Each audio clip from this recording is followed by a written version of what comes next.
hello की खबर আমি সবজি কাটি বহি আছো তলত বহিয়ে সবজি কাটি দিছো আমাৰ ববিতা ভাত বনাইছে আৰু আমি নিকুমা আৰু মই সবজি কাটি দি আছো আৰু এতিয়া 10:14 হ'ল আপোনালোকে ভাত পানী খালে নে নাই আমাৰ এয়া বনাইছে ববিতা ৰাণী ভাত আমাৰ মানে মোৰ গা বেয়া হৈ আছিল আজি গা ভাল হৈছে বাৰু গা দুদিনমান বেয়া হৈ আছিল বেয়া হৈ থকাৰ কাৰণে আমাৰ ববিতাহঁতক মাতি আনিছো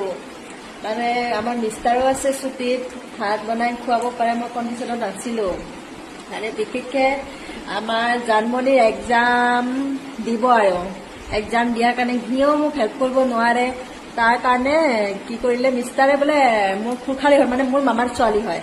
তাহাঁতক মাতি পঠালে এয়া সি ভাত বনাই আছে আৰু নিকু মা আৰু মই চব্জি কাটি দিছো বাকী অ'কে বাই বাই